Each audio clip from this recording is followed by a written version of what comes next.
माँ सरस्वती के चरणों में वंदन। मंचा सिंह, भरत मुनि जी, बहन जी, फादर साहब, उपस्थित आदरणीय भवर सिंह जी चौधरी, नरेंद्र सिंह जी, केताराम जी, EBO साहब, गोवर्धन सिंह जी एवं अन्य समस्त इस विद्यालय नोबल डिफेंस स्कूल के स्टाफगण और प्यारे विद्यार्थियों, धर्म की जो बात है तो धर्म हमारे जैसे संविधान में, कॉन्स्टिट्यूशन में लिखा हुआ है, उसमें पंथ निरपेक्ष हमारा देश होगा यह लिखा हुआ है। धर्म निरपेक्ष होगा ऐसा कहीं नहीं लिखा हुआ है। धर्म से अलग होकर के हम लोग रह नहीं सकते। अगर कोई समाज धर्म से विमुख हो जाएगा, नास्तिक हो जाएगा, धर्म के आधार पर नहीं चलेगा, तो वहां पर अन्याय, असहिष्णुता और कहीं न कहीं अव्यवस्था फैलेगी। तो धर्म का अर्थ होता है, जैसे भी बताया था, त्रिधातु से बना है, जो धारण करने योग्य। जो चीजें बढ़िया है वो धर्म है। धर्म का अर्थ हिंदू, मुस्लिम, सिख, ईसाई से नहीं है। ये अलग अलग पंथ है हमारे, लेकिन धर्म जो चीज है बहुत व्यापक चीज है। जो बढ़िया बातें हैं, सत्य है, अहिंसा है, ये सारे धर्म है। मेरा धर्म क्या, मैं जो काम कर रहा हूँ वो ईमानदारी से, बढ़िया कर्तव्य निष्ठा से करूँ, ये मेरा धर्म है। आप लोगों का धर्म है अच्छी तरह से पढ़ाई करना, अपने माता पिता की आकांक्षाओं को पूरा करना, ये आपका धर्म है। अलग अलग पेशे वालों का सबका अलग अलग धर्म है। तो धर्म की जो है वो बहुत ही व्यापक परिभाषा है। इसी तरह से जो रिलीजन शब्द है, रिलीगियर शब्द से बना है, लैटिन शब्द से, उसका मतलब होता है जोड़ने वाला, कनेक्ट करने वाला। तो लगभग सभी धर्मों की जो बेसिक बातें हैं वो बहुत समान बातें हैं, उसमें कहीं कोई डिफरेंस नहीं है। ये आजकल के कुछ पॉलिटिशियंस लोग या और कुछ कह लीजिए निजी स्वार्थों के कारण हम लोगों को आपस में लड़वाते हैं।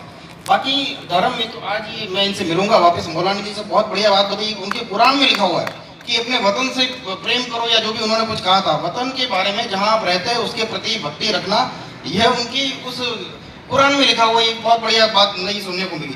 तो ऐसा कहीं पर भी ये कुछ प्रोपेगेंडा चलाए जाते हैं अपने निजी स्वार्थों के लिए। हम लोग आपस में मिलकर के रहें, प्रेम से रहें। गांधी जी की जो फिलॉसफी है वो, गांधी जी सिर्फ कोई, उन्होंने कोई अपने को आज़ादी के लिए स्ट्रगल किया वो नहीं। आप लोग पढ़ेंगे तो गांधी जी का एक पूरी फिलॉसफी है, पूरा दर्शन है उनका।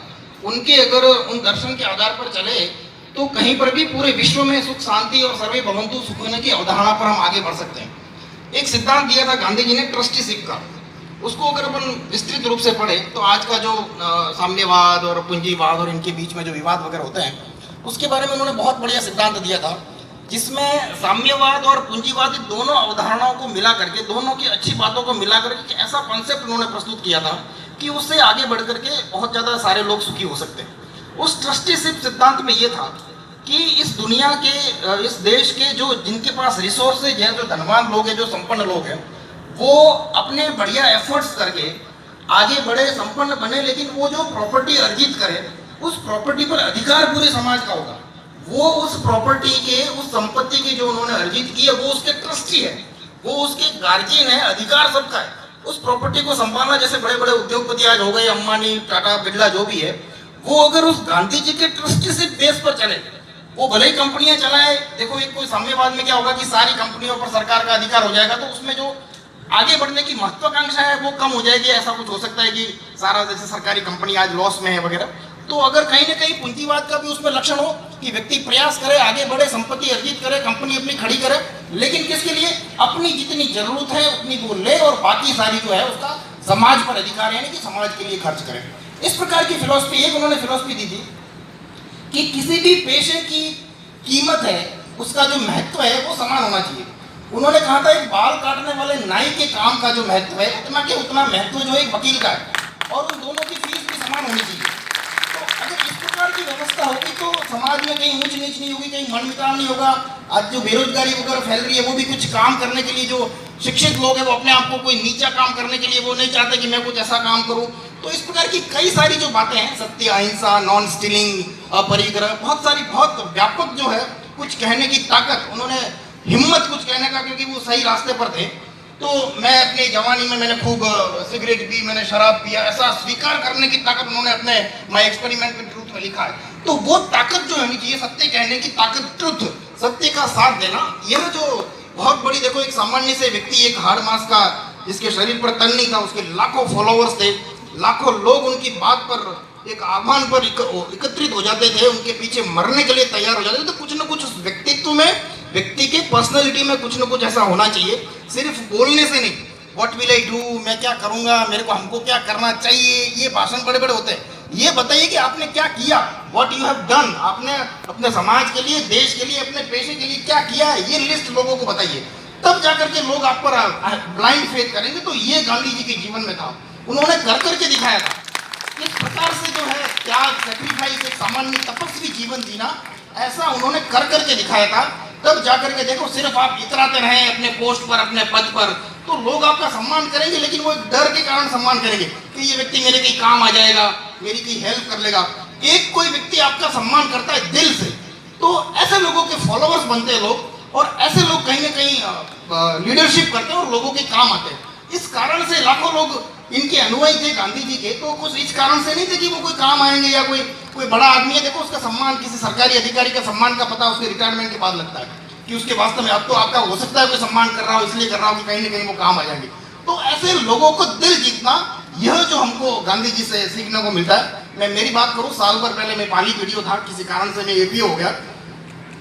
उस एपीओ वाली घटना से 3 दिन पहले जयपुर में कोई हमारे बीडीओ की एसोसिएशन की मीटिंग थी। हम सब लोग, हमारे बीडीओ जो यूनियन है उसका, तो ऐसे ही कैजुअली बात कर रहे थे हमारे बैच के कि भाई क्या कर दिया, 3-4 साल की नौकरी हो गई, तुमने कहाँ प्लॉट लिया, कहाँ मकान बनाया। तो मेरे सब फ्रेंड्स बात करके, मेरे भाई जोधपुर में मैंने फ्लैट ले लिया, वहाँ प्लॉट ले लिया, वहाँ घर बना दिया, मेरे बच्चे डीपीएस में पढ़ते हैं। उस समय मेरे को थोड़ा सा मैं डिमोरलाइज हुआ कि यार सब लोग आगे बढ़ गए, मैं पीछे रह गया। मेरे तो बच्चे सरकारी स्कूल में पढ़ते हैं और मैं एक जैनों के किराए के घर पे 1100 रुपये में मैं रहता हूँ। तो थोड़ा सा मैं उस दिन, मेरे को लगा यार कहीं गलत दिशा में तो नहीं हूँ, फकीर बन करके ऐसे ही लगा हुआ काम में, और हो सकता है पीछे। उससे जस्ट 3 दिन बाद में ये घटना हुई कि मैं एपीओ हुआ। मेरे उस एपीओ होने के दूसरे दिन पाली में कलेक्टर के ऑफिस के बाहर 10,000 लोग इकट्ठे हुए कि ये एपीओ गलत हुआ, उस एपीओ को निरस्त करो। और उस 10,000 लोगों में ऐसा नहीं, मेरी जाति के लोग तो कोई 8-10% होंगे, 36 कौम के लोग। और धरने पर, हड़ताल पर बैठ के मैंने उनको जाकर के कसम दिलाई कि मेरा तो जहाँ भी सरकारी व्यवस्था है, ट्रांसफर होते रहते हैं, मैंने उनको कसम दिलाई। तब जाकर के वो 10,000 लोगों का धरना खत्म हुआ।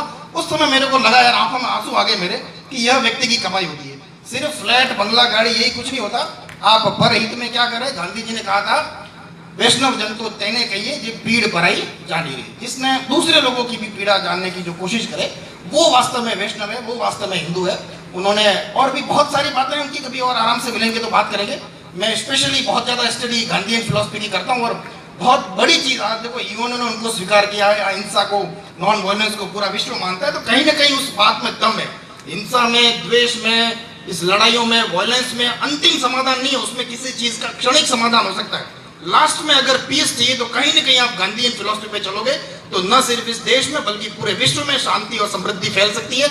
हम आज इसी से, इन्हीं गांधी जी से ये प्रेरणा लें कि कहीं ना कहीं हम हमारे जीवन में उनके दर्शन को अडॉप्ट करने का प्रयास करेंगे।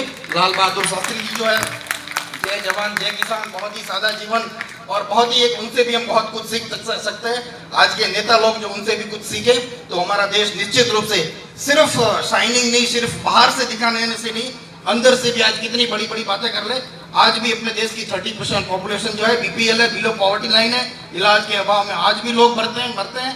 आज भी लोगों को न्यूट्रिशन सही नहीं मिलता है। सिर्फ बाहरी आडंबर करने से कुछ नहीं, बल्कि ग्राउंड लेवल पर वास्तव में सारे लोग सुखी होने चाहिए। ये सब हम लोगों को उद्देश्य होना चाहिए। जय हिंद, जय भारत।